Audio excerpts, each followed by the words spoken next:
Alrighty, thanks, Councilmember Sweet.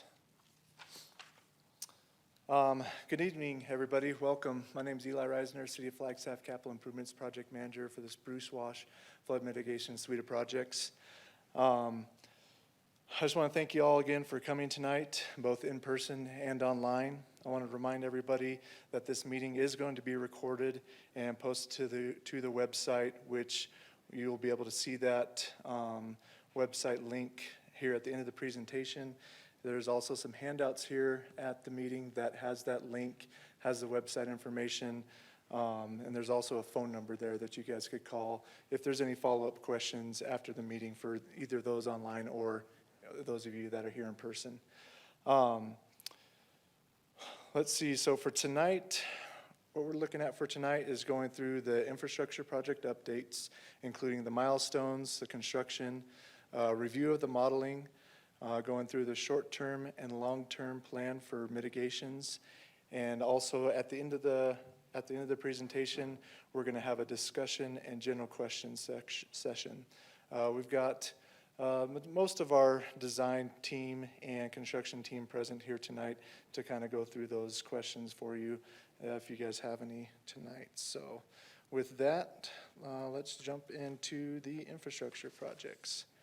So for those of you that aren't super familiar with the projects, for those of you that aren't super familiar with the projects, here's just kind of a brief overview of the Spruce Wash projects.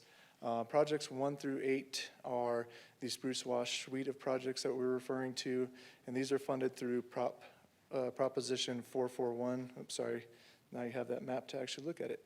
So again, here, projects 1 through 8, those are the Spruce Wash suite of projects funded by Prop 441. Then we have Killip Inlet, which is funded through the U.S. Army Corps of Engineers. And then we have Parkway Basins, which that is actually a county flood control district project and funded through the NRCS. Then we also have our list of several completed projects here as well. So the first project that we're going to go through is the Grandview Drive Reconstruction Project.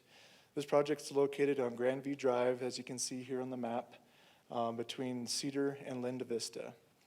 This project is going to consist of replacing the existing roadway with a typical crown here, where you see the crown higher in elevation at the center line and then lower in elevation at the curb. That allows drainage to go from the center of the roadway out to the curb. And so again, we're going to be replacing this entire roadway section in asphalt with an inverted crown that's going to essentially create a big ditch out of this roadway. So the edges of the roadway are going to be higher, the center of the roadway is going to be lower, water will drain in from the sides and then drain down the roadway. This project also includes replacing the curbs along the project, along the entire project limits. Originally we had talked about replacing the existing roll curbs with vertical curbs. We are now looking at replacing those curbs with a modified rolled curb that's going to have that same kind of 6-inch height, but be a little bit wider than the existing roll curb that's out there today.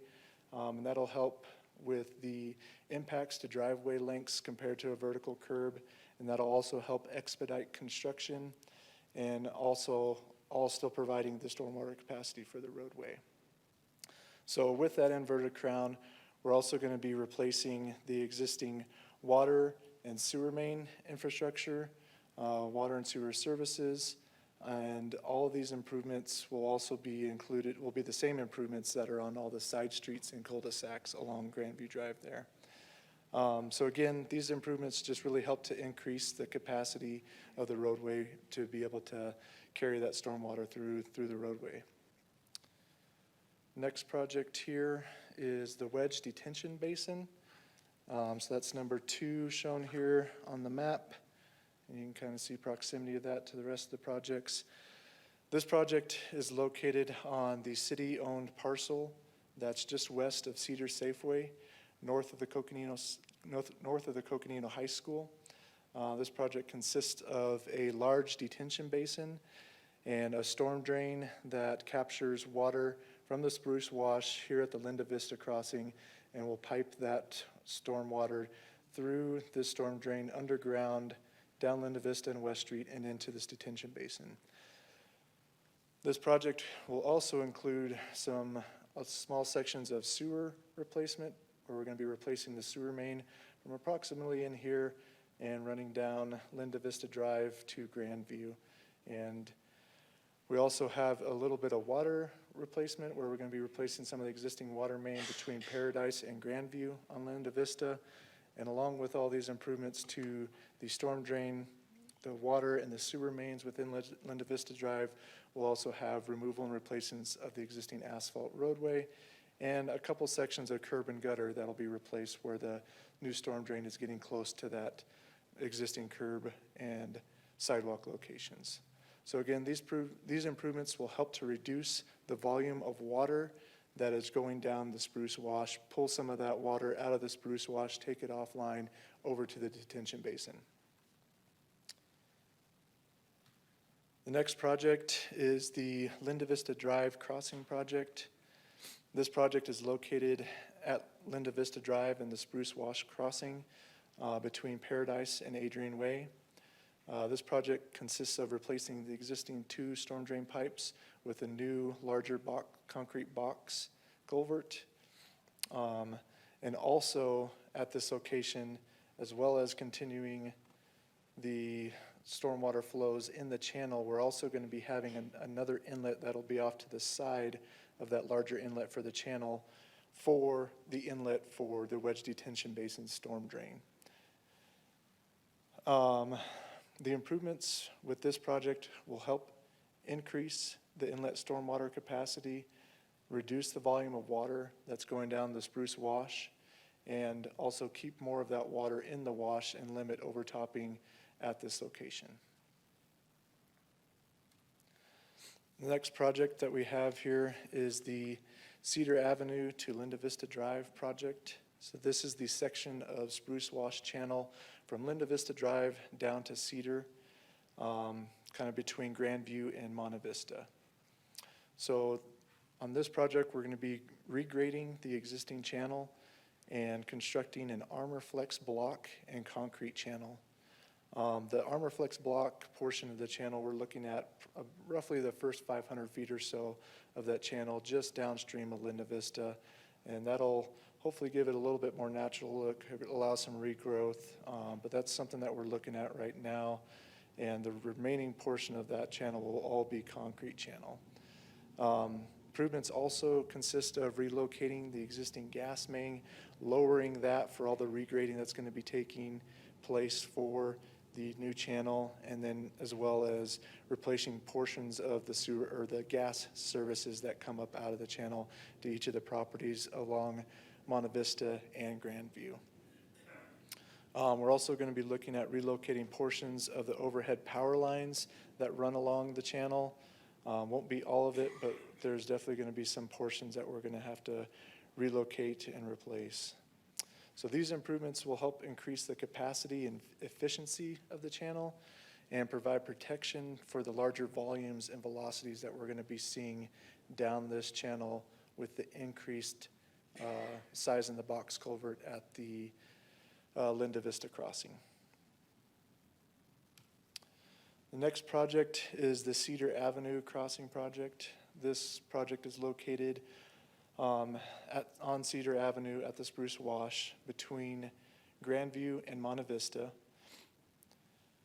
This project will consist of a new concrete box culvert that'll be larger than the existing, as well as lowering that existing flow line going into the box culvert itself. As you can see, it's pretty high here in comparison to the flow line of the actual existing box culvert.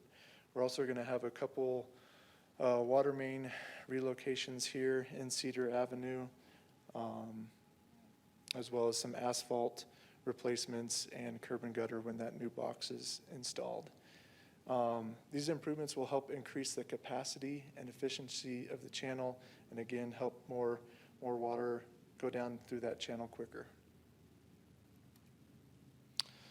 The next project is the Arroyo Seco Drive to Dortha Avenue project. This is the section of the Spruce Wash channel from Dortha to Arroyo Seco between Main and Rose. This project will consist of removing the existing underground 60-inch storm drain pipe from Dortha to Arroyo Seco, regrading the existing channel, and constructing a concrete channel. We're also going to have to be relocating the gas mains as well for that lowered channel and the removal of the 60-inch storm drain, and including some of the services coming out. These improvements are going to help to increase the capacity and efficiency of the channel and provide protection for the larger volumes and velocities of the water coming down the channel. So this next project is the Arroyo Seco Drive Inlet project that's located just north of the Arroyo Seco Townhomes, or the northeast corner of the Ponderosa Park. This project's going to include reconstructing the existing inlet with permanent head walls, lowering the flow line to actually get down to the existing 60-inch storm drain that goes underneath the Arroyo Seco Townhomes. You can't even see it in this picture, but it is below kind of the debris that you see here. So we'll be lowering that to improve the inlet capacity and maximize the amount of water in which that we can put into that existing storm drain pipe. The next project is the Killip Basin Inlet project.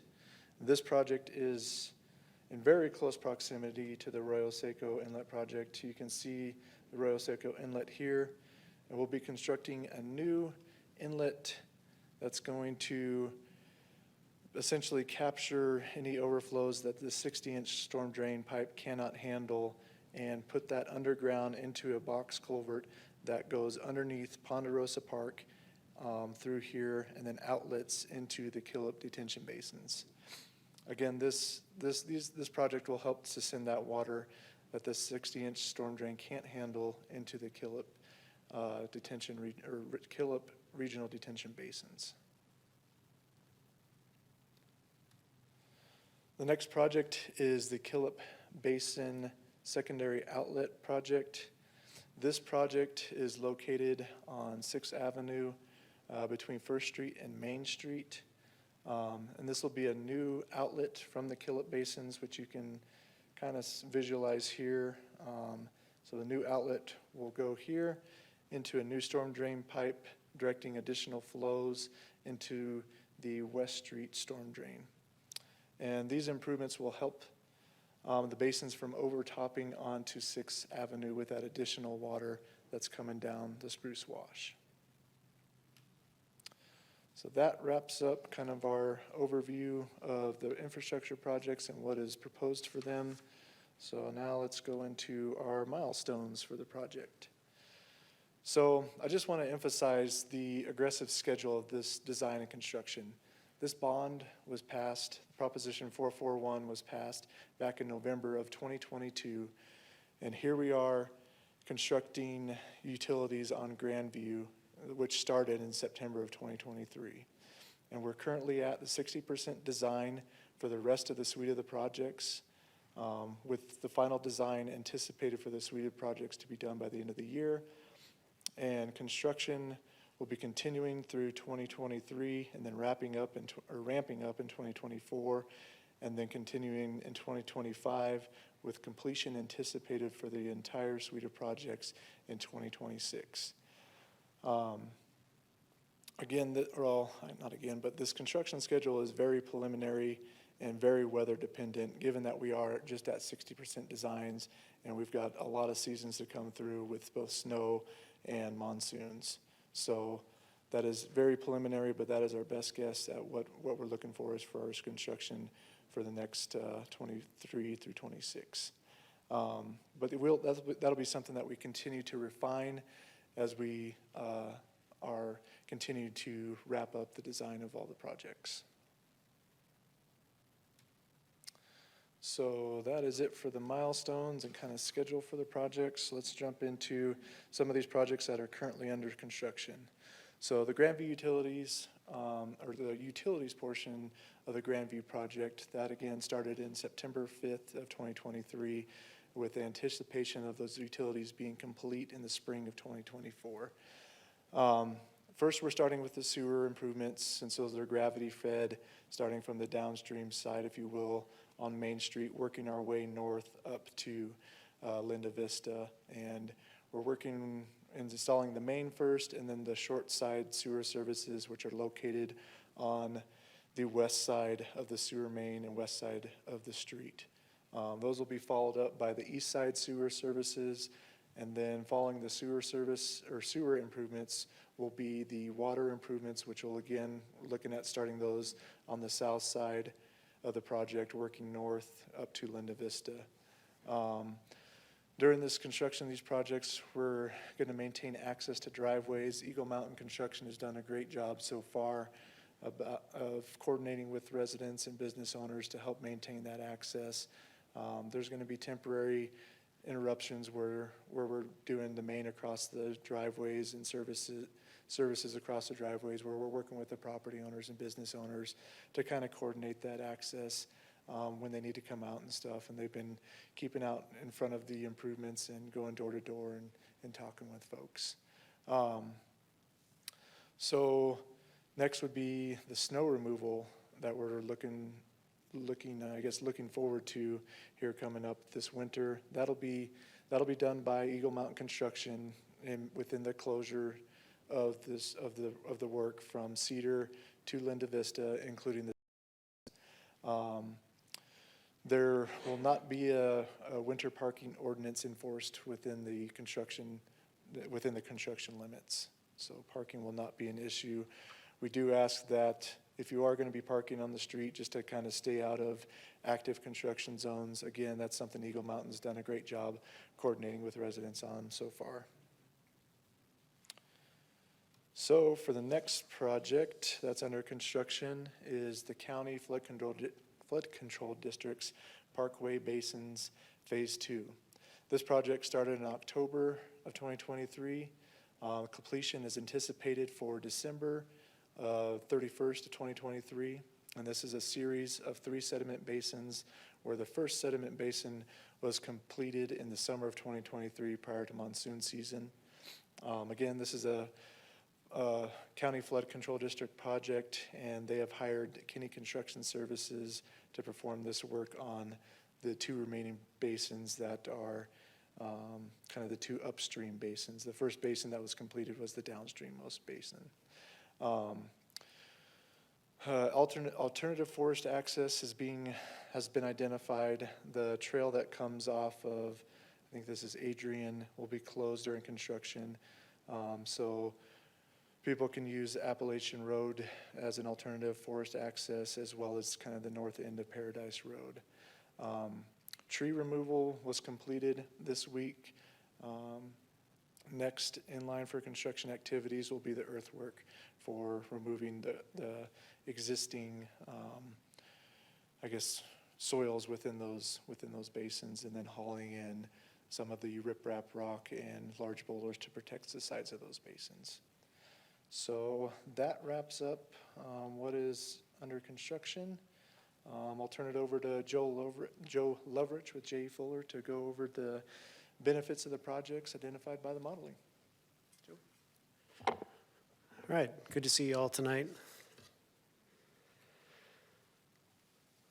I'm going to give you a brief overview of where we're at right now. This modeling doesn't look a whole lot different than you last saw at our last public meeting, but it's shown in a little bit different ways to help people understand it a little bit. So what we'll do is we'll just look at what you're seeing on these prints are 3 views. Okay, so the first view is the existing conditions. So this is with no improvements done. And these are flood depths, and I'll talk through that in a second. The second is the proposed conditions. So this is when the projects are built, this is how we expect the water to flow.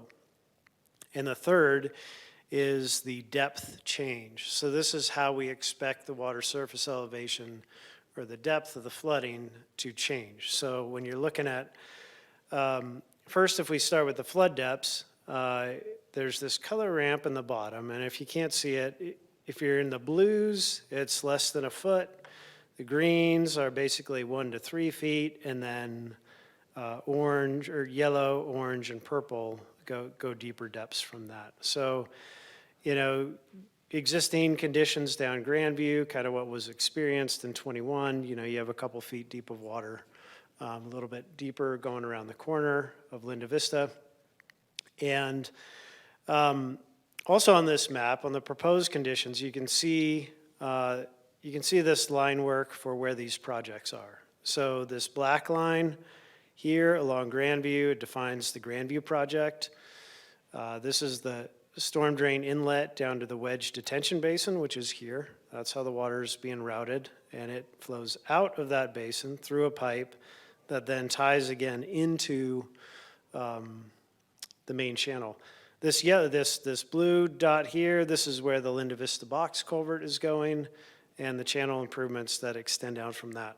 So now, what does this mean for the benefits of this or not? So when we're looking at all these pink areas, that's basically up to about a foot depth decrease in the water. And then the yellow is up to 2 feet, and then there's some orange areas that aren't showing up really well, but that starts getting deeper than that. So you can see that basically we're keeping more water in the channel, more water down to the wedge detention basin, which frees up Grandview to be a lot better conditions. So you're keeping the primary runoff from a 2-inch and 45-minute event in the roadway or in the channel or down to the wedge. When we move downstream from that, this is Cedar Avenue on the top of these pictures. Then you go down to Dortha and on down south of that. So existing, you can see there's a lot of water in Rose and in Main. And by doing these improvements upstream, there's a significant reduction in the way the roads are being used for conveyances. So you're still going to have some water in Main, some water in Rose, but it's pretty much contained within the curb lines. And depth is increasing within our channels and in our constructed areas, and so that it's helping all the neighborhood areas. So this green line, sorry, I'm going from picture to picture. This green line here is the channel downstream of Dortha. That's the crossing that was built, a year ago, across Dortha. Extending downstream, again, you can see you're pulling a lot of the water that's on the surface into the improvements or containing it within the curb lines. And so this is the inlet to the Killip detention basins and the secondary outlet from the Killip detention basins. And so we're increasing the depth in the basins, but it's a huge benefit from there out and kind of extending on down to 4th Street. So really, this isn't anything new from what you've seen the last time. It's just every design iteration that we have to go through, we have to re-input this stuff back into the model, make sure it's operating the way we expect it to, so that we can tweak those designs, make them work a little better, tweak them a little bit more, and that's kind of how we step through this design process. And so these results you're looking at now are based on the 60% plans, which were just done a couple weeks ago. That's where we're at with the modeling. And, after, I'm happy to talk through any questions you guys have on that. And here's Ed Schenk. All right, thank you, Joe. So Ed Schenk with the stormwater section. We're going to briefly talk about your short-term mitigations. There we go. So the plan for the near future, so this winter, the contractor will be removing or adjusting some sandbags on Grandview as necessary for those utility relocations and the street improvement. So those will be removed as needed and adjusted. We don't expect any changes to sandbags outside of Grandview, and we do recommend that all sandbags and mitigations remain in place as we continue these projects. In the longer term, We're going to continue those models as Joe mentioned. So we're going to continue to see how the improvements play out, see how the watershed improves, et cetera. And with that, based on those improvements and how they work, we'll see how to salvage and replace sandbags to mitigate for the 2-inch 45-minute event. So that's roughly a 25-year storm, as we've been mitigating since 2019. So with that, once all the improvements are complete, so in less than 3 years, hopefully, the individual property owners can assess whether they want to remove their sandbags based on the modeling. So again, with time, as we have new maps, we'll share those as we continue the improvements. And at the end of this suite of projects, we should be very close, maybe even better, we'll see, on what Joe just showed you for the proposed conditions. So more to come, and that's where we're at for right now. If you have any questions, we have a whole group of folks here, both staff, consultants, planners, all sorts of folks here for your questions.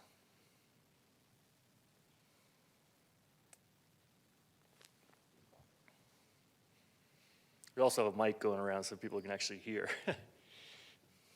Hi, Gerard Van Bell at Paradise Parkway. So the modeling is being done. That looks great. Some fascinating engineering going on here. I have a question as far as how much is the modeling being checked against observations now? So for example, the at least first stage of the Parkway Basin was put in. We've had a monsoon season. Were there measurements made to see on the efficacy of that and what was going on? And, you know, is there a need for the, you know, was there a substantiated need for the continuing Parkway Basin development based on that? I'm kind of curious, you know, to what extent observations were made on what's happening so far. Yeah, that's a very good question.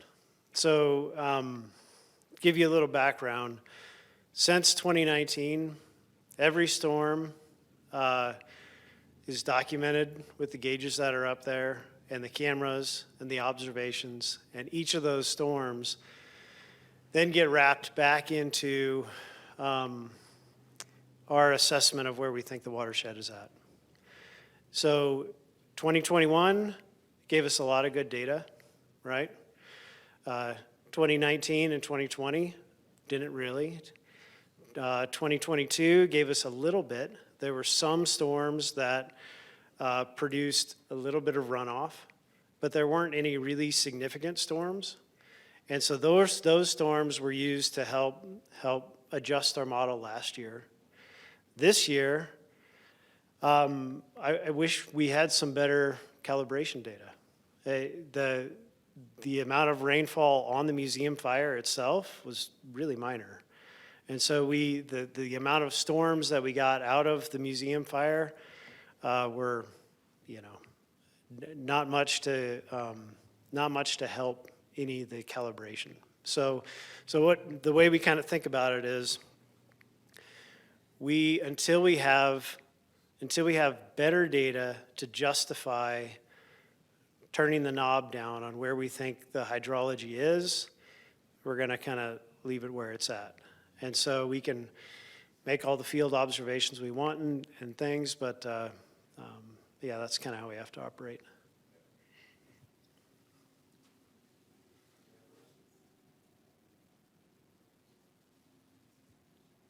So you guys talked about this is modeling a 2-inch storm in how many minutes? 45 minutes. So do you know, after all the improvements are done, what's the capacity? What can it go to before we see some of the disasters we saw a couple of years ago? So are you asking to get to the flooding depths that you saw before? How much water would it take? Yeah, with these improvements and Yep. trying to keep the water in the channel and all the places that you want the water to go, you've modeled this after a certain set of assumptions of rainfall and time. Right. But is there some greater amount that it can actually handle before water starts leaving the channel and flooding people's homes? No. So the way it operates is Linda Vista is really a valve, right? It's a regulator. So Linda Vista will start overtopping at about 700 CFS in the channel, which is 400 CFS less than the 2-inch event. And the rest of that water is either going to go down to the wedge, or it's going to overtop onto Linda Vista and use Grandview, which is why Grandview is being inverted. And so you can't open up Linda Vista any more than that. Otherwise, you start sending too much water down that channel to infrastructure that's not big enough, and that just kind of triggers different problems as you move further downstream. So yeah, at about 700 CFS is where you're going to see Linda Vista start to overtop. Out of a total of 1,100 with the 2-inch storm. So it's using, keeping a lot more water out of the road than you previously saw. But yeah, you know, if you get a big event, there's still going to be water in the road. Okay, so maybe that's what I want to confirm with you. So at a 2-inch storm with the time frame that you talked about, we're still going to see water leaving the channel. Yeah, that's what we're showing. Yep.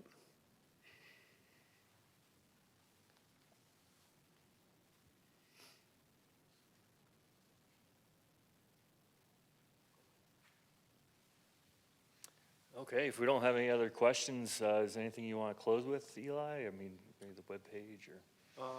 Yeah, I guess just wanted to remind folks that, again, this presentation is recorded.